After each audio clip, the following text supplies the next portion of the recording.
the real spiel. I'm gonna put a little lightener on this. Oh no, no, come on, let me see. Come on. Oh, I don't want to be black and white.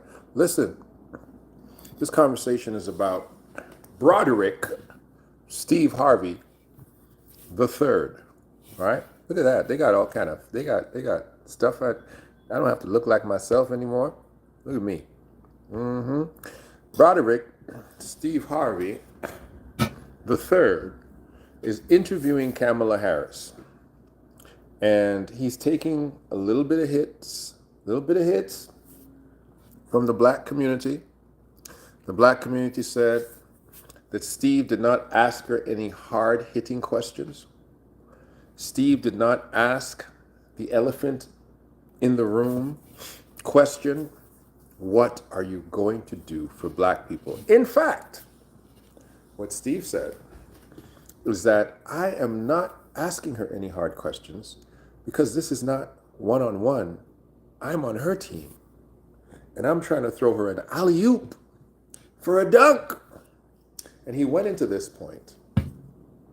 And then I said, you know what? I don't like Steve all the time. But this time, Steve is right. This is the point he made. He says, listen, they have analytics. They know how old you are, what gender you are. They know everything about your economics in respect to who you are when you vote. If you don't vote this time, how can you ask for something next time? And I thought that was a fantastic point. Miss Ann, peace and blessings to you. It's great to see you here. I'm having a conversation about Steve Harvey's interview with Kamala Harris. Let's have that conversation. The black community, we can't speak for the entire black community because we are not monolithic. We all have our different ideas, our different politics, our different ideologies. But he's been getting hits because the black community says, how dare you not ask a potential black president what she's going to do for black people. The allegation of Barack Obama, which I don't think is a fair one, is that Barack Obama did nothing for black people. He did things for the LGBT community. He passed Obamacare, but in two terms, people have said that he did very little for the black community. No, I think that's unfair. Because even speaking to the intangibles of the amount of money he gave to HBCUs, much more than what Donald Trump claimed to have given, much more. I disagree, Harris is black. That's a ridiculous statement. Harris is black. And I live in Canada, right? Nobody's Canadian, unless you're an Inuit. And I don't know where you're from. Your name is Rembart. I don't know where you're from, but I'm an African living in the world. I'm a citizen of the world. I have a Canadian passport. I have a Trinidadian passport. I have an African passport. I happen to live in Canada. I am not the chattel property of any dominion from Britain or England. I live in Canada, right? What is a black American? What is that? What is that? I don't speak for black Americans. I don't know what that is. What is a black American? What is that? What is that? Tell me what that is. I don't know what that is.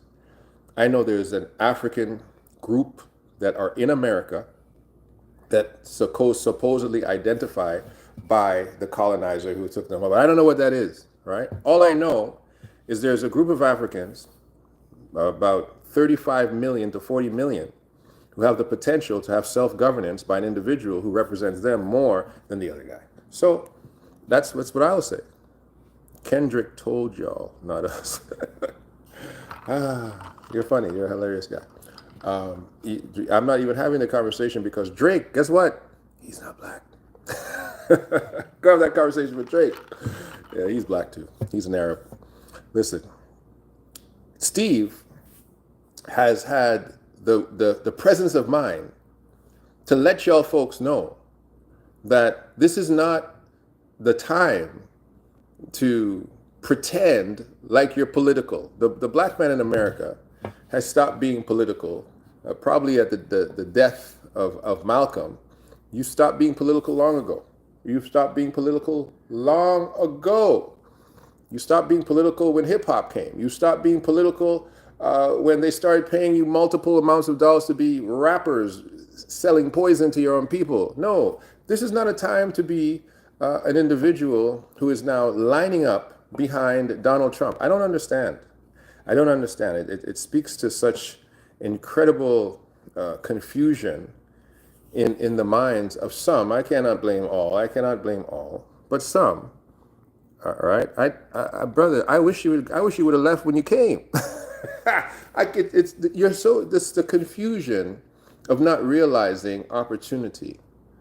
Like, you're in a position where the black community has not rallied behind having a national black party. You're in a position where you've allowed the NAACP to be now appropriated by other people. You're in a position where the strongest black man in America is Bishop Nathaniel, because he's able to mobilize more black people than any black group in America. He can mobilize more black people than doggone Farrakhan at this moment.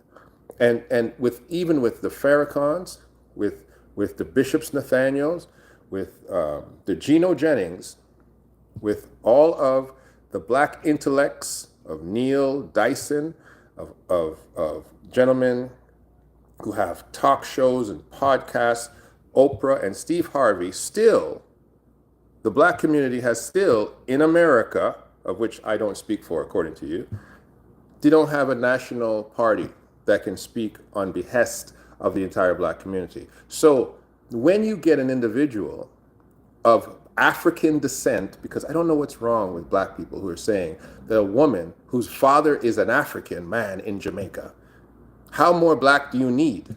How more black do you need for the woman comes from a Jamaican man, but she's not black enough. Barack Obama's father was a full African. He wasn't black enough. I don't understand that. I don't understand when black people start playing these colorism games with each other. How more black do you need Kamala to be to say that the woman is a black person? And then she is doing her tour of duty to places where white candidates have not gone. Right? You saw when Donald Trump started to sit down in front of black people, and the nonsense that came out of his mouth. Come on, man. Steve Harvey said something very pivotal. This is not the time to ask hard questions of your own representatives. This is the time to get a foothold into the national seat of the country and to continue to do so, so that it is not even abnormal to say that a black person of any gender can sit in the highest seats of the land. And thank God that in my lifetime, I have the potential of potentially seeing two people. You had Barack Obama, black man, right? Of course, of mixed descent, married to a black woman with black children. Now you have Kamala Harris, of Jamaica. Her father's an intellect. Her mother is Indian. So I don't know how much you want to go further than that. And then knowing that Kamala is an accomplished individual, a senator, a lawyer, a vice president, how much more credentials do you need in our community to be able to say, I will trust this person before I trust this person to represent me? How deplorable does the opposition require to be in order to make a black woman of standing your president? Like Donald Trump running against Kamala is a slam dunk, using the words of Steve Harvey. It's a slam dunk, an impeached, known racist who has criminal charges, who has had a bad record in the black community, for those who have a short understanding of the Central Park incidents, of which he tried to get young men railroaded, tried to bring back the death penalty for innocent black men. It's incredible. The man was married to a sex worker whom they said when she came to the White House, that dignity came back to the White House. When Michelle Obama, a Princeton graduate and black mother, like what they tried to paint her as a transvestite. They tried to say she was a monkey. They tried to say that her children were not hers. How much do you have to go through to understand when opportunity is knocking at your door? I know Kamala is married to a white man. I understand that. She decided to do that. And there are lots of individuals who are married to people outside of the brotherhood, outside of the race, but still identify very strongly with their heritage. So I don't know. I don't disagree with Steve, and I normally don't agree with Steve. But this time, Steve's right. Give the woman a slam dunk. Give her a slam dunk. Walk her right into that doggone White House. Donald Trump, they still want to put Donald Trump in office because folks got that $2,000. They got that $2,000 during COVID.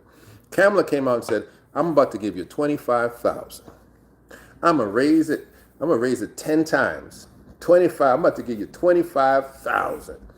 If you've been paying rent for 2 years, I'm going to give you a $25,000 down payment as soon as I get. Lord, y'all should be running to the ballot box, boy. She's going to give you $25,000 if you paid your rent for 2 years.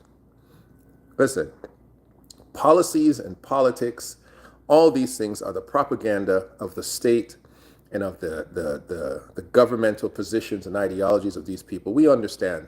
But there's something to be said when you have people of your complexion in the positions of power on behest of their people. Things will simply happen. And it's true. Things will simply happen. If you give this lady 2 terms and you give Trump 2 terms, I guarantee you, more is going to be done for the middle class. More is going to be done in respect to programs. More is going to be done in respect to single mothers. More is going to be done in respect to education plans. More is going to be done to infrastructure, to stimuli that goes towards the black community, because she is sitting there as an example and representation, and black people in America will hold her to task every single day of her presidency.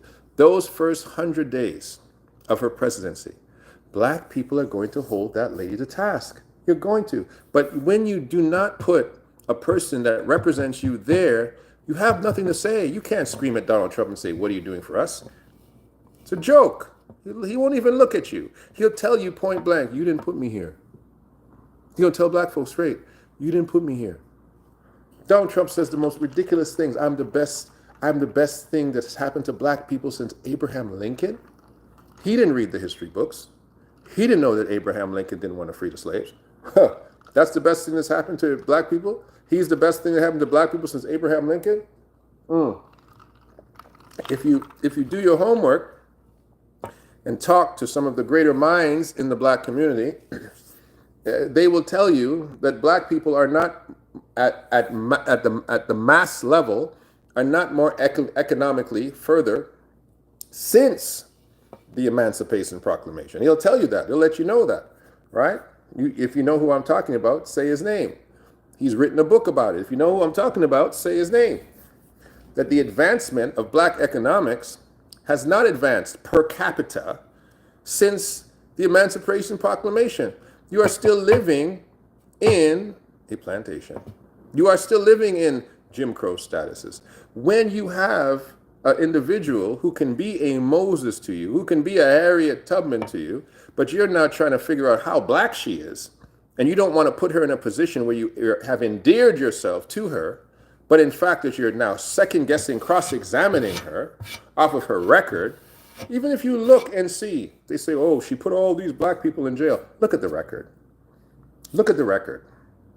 She didn't. The record speaks for itself.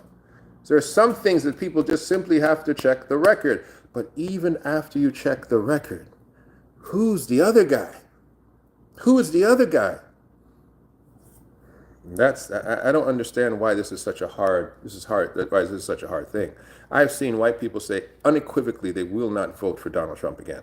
They will not. Republicans saying, there's no way. Middle-class Republican, upper-class Republicans, I will not vote for Donald Trump again. Period. right? And let me tell you something. As a Canadian, this gentleman keeps talking about the Canadianness. Let me tell you something about Canadian politics. Let me tell you something you don't know. As I take my sip. Do you know who is the second highest producing oil country in the world? Do you know who it is? That's right. It's your northern neighbors. Donald Trump had a fantastic deal that Biden actually threw away. He had a fantastic organized deal with our crude oil, something that was potentially going to be beneficial. It was a good idea. He threw it in the garbage, right? It actually would have actually done a very good job probably for the Canadian economy. But it doesn't matter. It doesn't matter because the trickle-down effect of macroeconomics does not overshadow, this is the part that you're missing, does not overshadow the trickle-down effect of horrible character from the federal head of a country. That's right. The propaganda, the violence, the hegemony in the hands of an individual like Trump can set a nation back 100 years. 100 years. While you're talking about, oh, the stock market was up during Trump. Oh, well, when Trump was in office, the interest rates were down. No. Let me tell you something. There's something to be said about the character of the man in the White House. On top of his fiscal policies, domestic and international, we understand that this man does not have the capacity to even run his own companies. Nevertheless, you are trying to make him run one of the largest corporations in the world, the United States of America. Yes, it's a corporation. No, you give the woman a chance. She's qualified, she's intelligent, she's well-equipped, she's younger, right? She has fresh ideas, and she belongs to our community. You can't go wrong with that, baby. You can't go wrong with that. And it's not like you're crowning her the queen. She's only going to sit there for 8 years. Only going to sit there for 8 years. But it's crazy. There's two things that black people cannot handle, it seems, in America. They can't handle a funeral of their kinfolk, and they can't handle a national election. You lose your mind. This, as Steve Harvey said, is an absolute slam dunk. It's a slam dunk, right? You don't have a competent challenger on the other side of the balance sheet. Now, let's deal with all these wonderful questions here. You're in Canada, you're in Canada, you're in Canada, you're in Canada, you're in Canada, but you give Asians 100,000 for free. I don't know what that means. You're in Canada. She's not black, so now you're seeing complexion. She's black because she has a black parent. What is wrong with y'all? She's black. Her parent is from Jamaica. Do you know Jamaica is a black country? Yes, Jamaica is a black country, right? America's not, but Jamaica is. Jamaica's a black country. Got to stop just because she has melanin. Okay, notice you start talking without identifying himself as a Canadian. Why would I identify myself as a Canadian? That is the mistake of the American black man. You identify yourself by the colonizer who owns you. I don't do that. Why would I identify myself? Because I live in Canada, makes me a Canadian? I'm not a Canadian. I live in Canada. If I lived in Japan, I'd be Japanese? Huh? Is that how it works? If I was born inside of a Mercedes-Benz, I'd be a German? Come on, man, stop this. Ethnicity and nationality are two different things. Two different things. Ethnicity, nationality, and what passport you're holding are very different things. So let's not get ridiculous. I'm black. I'm black. And the identifiableness of who I am follows me wherever I go, regardless of what passport I have in my back pocket. It's ridiculous. It's ridiculous for those who are colonized to start identifying themselves with the colonizer. If I was speaking from the Netherlands, if I was speaking from Greenland, would I be a Viking? Jeepers creepers. This is the problem. You have been educated by the colonizer. You have been affected. You have been affected by the environment that has indoctrinated you to thinking that you represent the star-strangled banner. You don't. You don't. Malcolm said it better than me. You didn't land on Plymouth Rock. Plymouth Rock landed on you. You were brought there. You were dragged there. You're not an immigrant. You are chattel property that has been emancipated, not even revolutionarily broken out. You're not Haiti. They released you and they didn't release much. And you still live in the civil jail cell that has released you. You didn't leave You didn't get up and say, I'm going to another shore. You're still there. And you identify and you run for them and you play for them and you wear their flags on your chest and you declare that you're American. It's ridiculous. And I won't do it with you. I wasn't born in Canada. I was born in the Republic of Trinidad and Tobago. I immigrated here. Nobody dragged me. I came here. The country that I actually identify as my nationality, they dragged us there, but we took over the country, unlike you. So come on. You can't call yourself anything. I don't call myself Canadian because it's a colonizer's country. You need to slow down. You need to identify that you're representing the hood, the street. You're following some type of thing that doesn't make sense. You've been buried in the propaganda of American nationalism that you believe yourself to be American. You are not. You are not American. Nothing is American about you. You are an African trapped in America. That's what you are. Do you have a passport? Have you ever seen the world? Huh? What language do you speak, my brother? Is this your language? Why would I identify with the place that I currently sit? I've sat in many places. I've sat in Africa. I've sat in South America. I've sat in the Caribbean. I've sat in Europe. Do I now re-identify me by the chair I'm sitting on? Am I identified by the chair? The chair is not me. So stop saying what I am. I know what I am. You don't know what you are. Okay? But what you have is an opportunity. An opportunity. Yes. Consider Rome. To be a senator of Rome, it had nothing to do with your ethnicity. It had to do with your popularity. And because of your popularity, you could position yourself to be a senator of Rome. Now, if you manage to either come up through politics, the two arms of Rome, or come up through the military, you could ascend to potentially be Caesar. This is what you live in.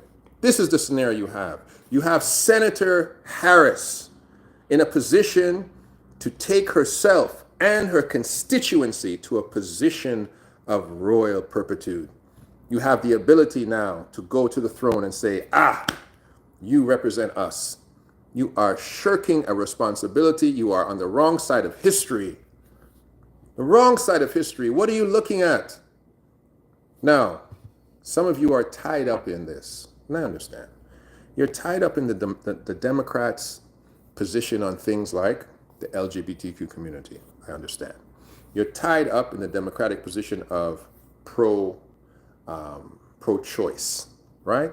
I understand. I do not represent those two things. I understand. And I'm telling you, there's a lot of Christians who identify themselves politically as Democratic that also do not believe those things. But now, how do you change those things? How do you change a party? You change it from within. You change it from within. How do you manage those things? You manage them from within. Or you manage them from the system of courts, which is how it's taking place right now.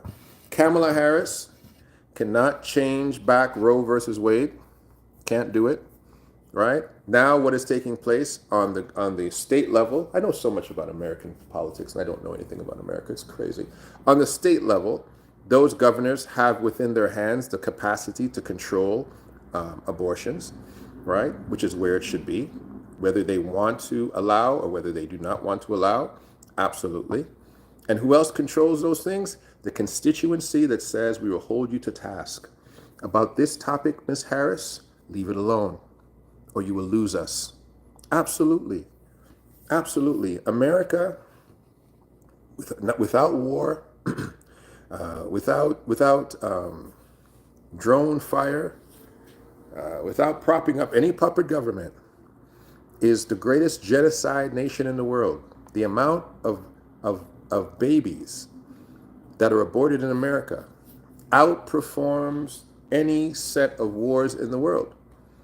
That is the greatest war from within. And the preponderance of those children are taking place in the black community. So black people need to hold Kamala, if she gets into those positions, to say, listen, we don't want any more Planned Parenthood in our neighborhoods.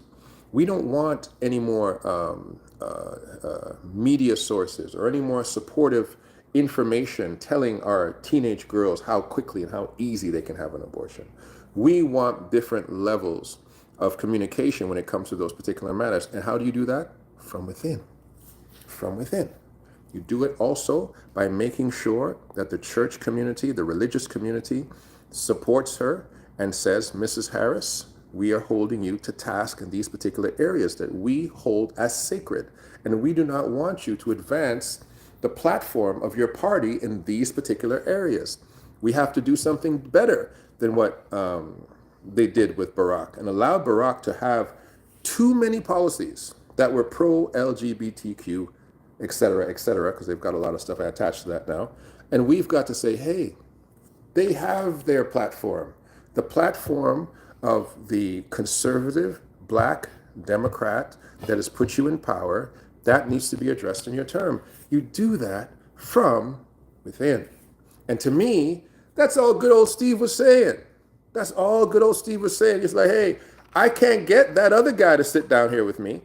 I can't have a competent conversation with an 80-year-old racist, xenophobic, senile old man who's thinking that he is doing something good for me. Imagine Donald Trump saying to an intelligent black man, well, I've been the best thing for you since Abraham Lincoln. Wow. Wow, Donald. What legislation have you passed that has assisted black people in your in your very scathed 4 years as president? What legislation have you put into place that protected black people from violence against police? In fact, we know what he wants to do. He wants to give police immunity for killing black people, but he wants to give cops immunity. We know what he's going to do. He's going to reach back and take that old boy that shot that good Christian woman. He's going to give that boy immunity. We know what he's going to do. He's going to make it open season on Negroes in America. DeSantis was trying, but Donald Trump is the grand master. Y'all want to put this guy to sit down in the White House. Come on, man. You guys got to listen to yourself. He gave you a taste of what he was doing before, and you don't want to give Kamala a shot? I don't know what's wrong with us. I don't know what's wrong with us. I don't know what's wrong with us. And I understand you say you're not interested in her, right? You say you're not interested in Kamala. You say, I'm not interested in Kamala. Give me your alternative. Give me your alternative, right? She's not Clarence Thomas, okay? Give me your alternative to Kamala Harris. Think of the black men who were running on the Republican ticket in the last election, right? Would you have given any of these guys, all of these guys, I wouldn't have dealt with any of these guys. You want Herschel Walker? Like, who in the black community will you accept? Think about it. If they put Michelle Obama there, they couldn't have gotten a better candidate than Kamala, because Michelle Obama was never an elected official. Like she's never been the vice president. Like, come on, ladies and gentlemen. Who is more qualified in the black community at this moment than this woman? Who? Tell me somebody that is more qualified. Tell me somebody in the black community on the Republican side who is more qualified to be the president. Now, if we're just speaking qualification, she wins. But now your issue is what? Her agenda? Your issue is what? Her track record? She's a district attorney. But now she can be an individual that creates policy, right? She can create law. She doesn't just dispense it. She can create it. This is, I think, an opportunity that is a gift horse, and I don't think you should miss it. I don't think you should, as they say, look a gift horse in the mouth.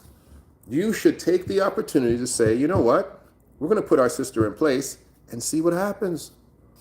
Absolutely, because you already know what you're getting with Donald. She's not, this conversation about she's not even black. What do you need to be black? Please explain. Somebody tell me, what does somebody need to be black? One black parent? That's not enough? Black features? That's not enough? What do you need to be black, ladies and gentlemen? What is her parentage? Her daddy black. Ooh, where's her dad from? What does her dad look like? Her dad isn't black. What is he? I'd love to know, because he's a Jamaican black man. She's not black. FBA American. I don't know what that means. Her dad is a Jamaican black man. I've said it many times. I'm going to say it slower. You want Cornel West to run for the presidency? I love Dr. West. Let's talk about that for a minute while somebody tries to figure out that Kamala's father is a black Jamaican. He's not a black American, right? That's what you mean?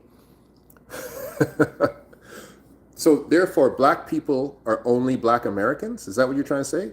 That you can only be a black person if your parents are black Americans? Is that what you're trying to say? Was Shirley Chisholm black?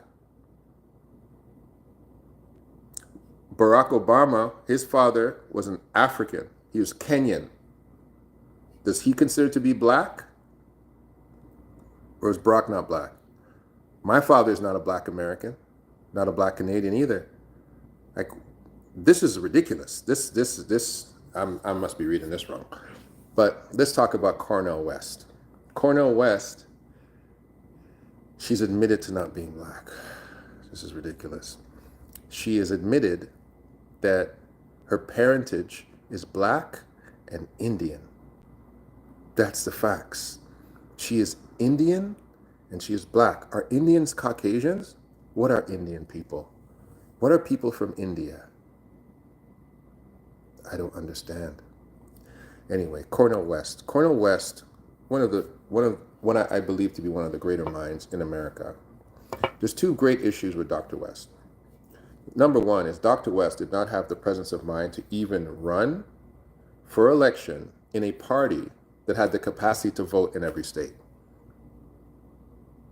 Yeah. Then he had to switch parties to the Green Party that had more capacity to be elected, more ballots, more capacity to have ballots in every state.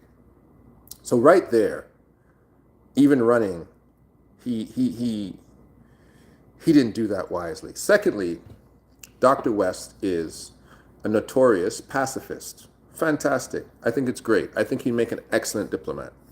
But what happens, ladies and gentlemen, when you have to send soldiers to kill people?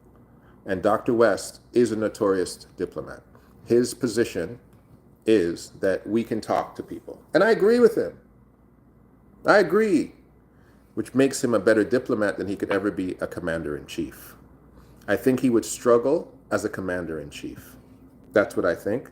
I think he's a brilliant man. I think he's a wonderful man. I think he's a good Christian man. I think he's a good person. But I think he'd make a better ambassador than he would make as a president. That's my take on Dr. West. Right? So, yeah.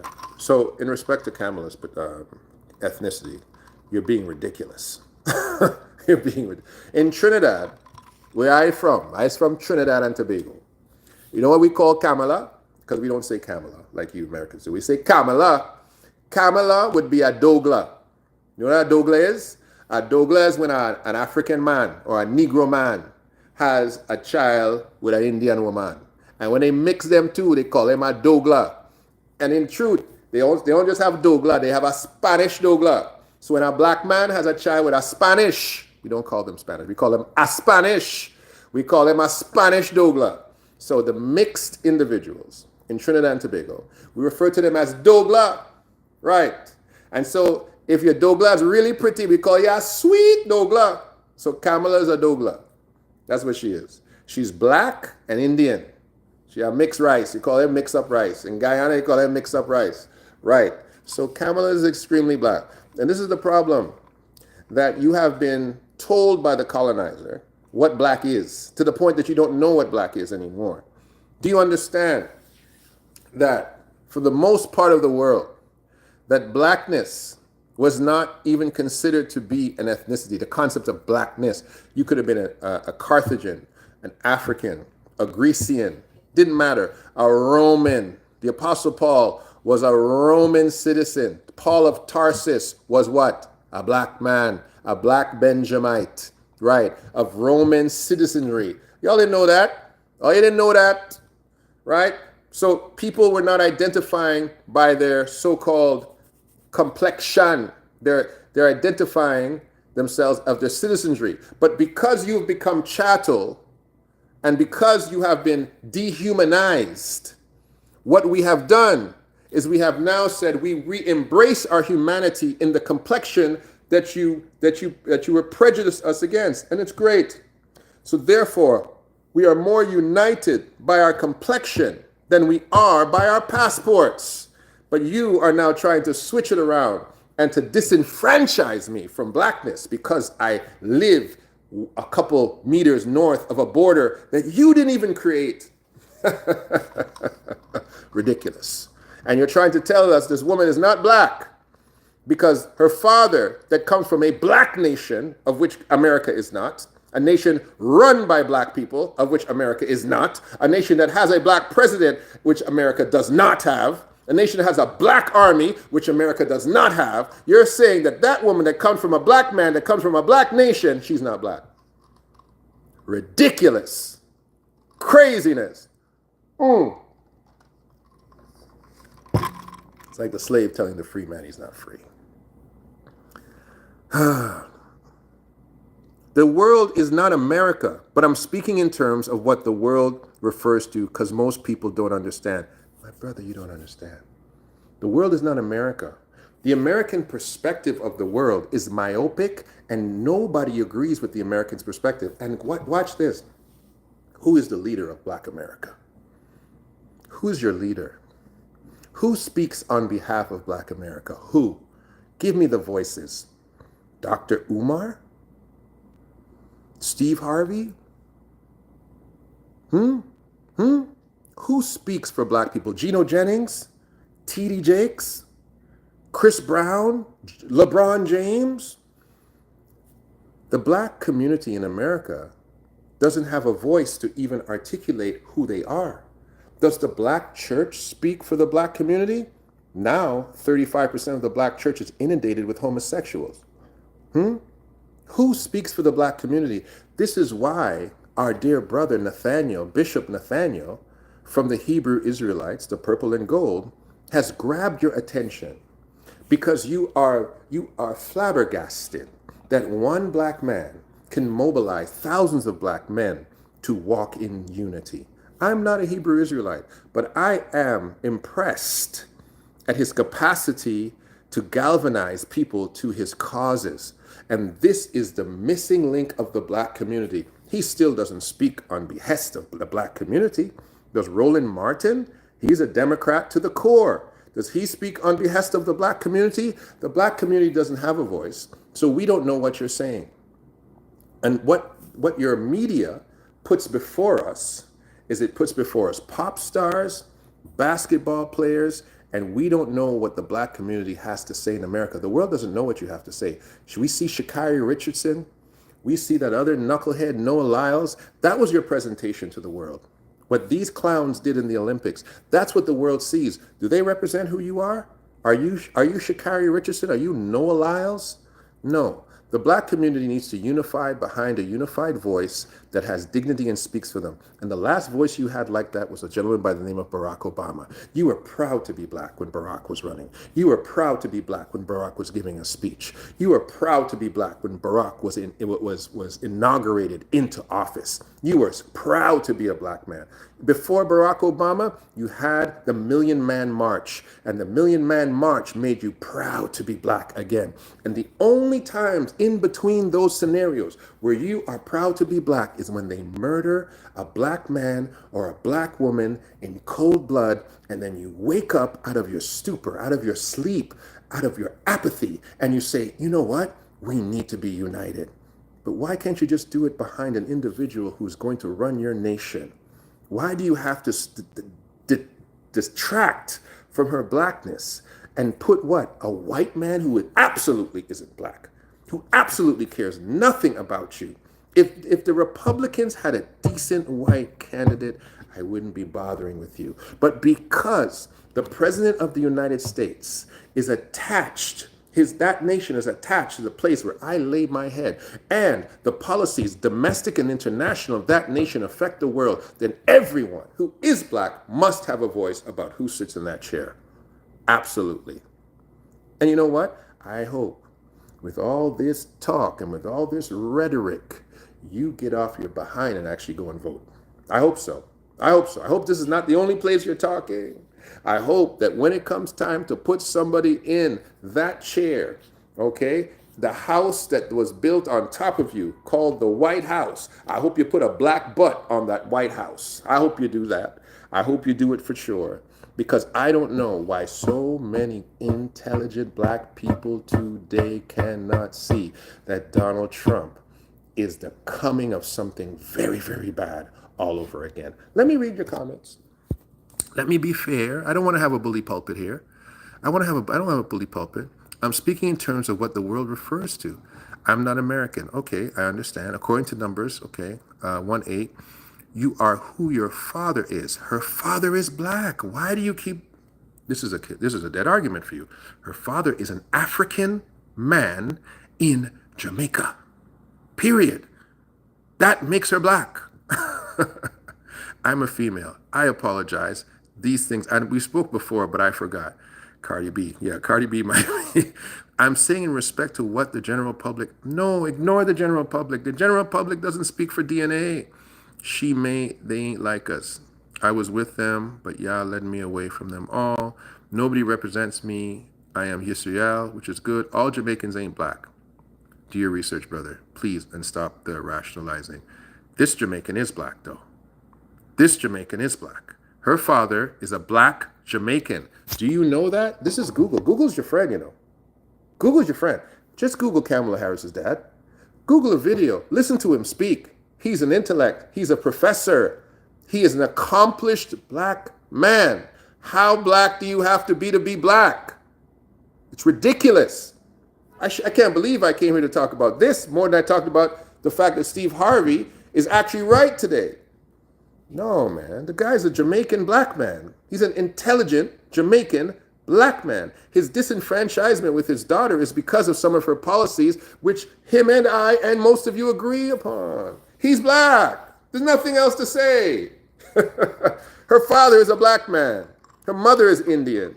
Her father is a black Jamaican man. He's an of African descent Jamaican man, period. You don't have a leg to stand on. He's black. She's black, period. There's no rationalizing about it. Jamaica's national mantra, their national cry, to your point, is out of many, one people. So yes, you can be a Spanish Jamaican, a Chinese Jamaican, a white Jamaican. But her father is a black African Jamaican. Period. No question about it. Do your own research. I'll do the research for you. You have your own agenda. And the black FBA Americans have their own.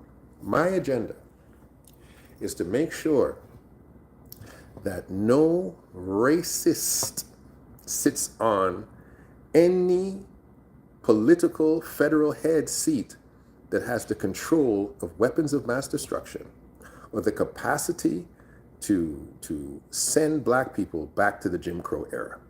Period. Period. Okay? That's my agenda, is to make sure that despotic men do not sit in positions of power. And it better be your agenda too. And if it's not your agenda, I don't know what you have been paying attention to in history class.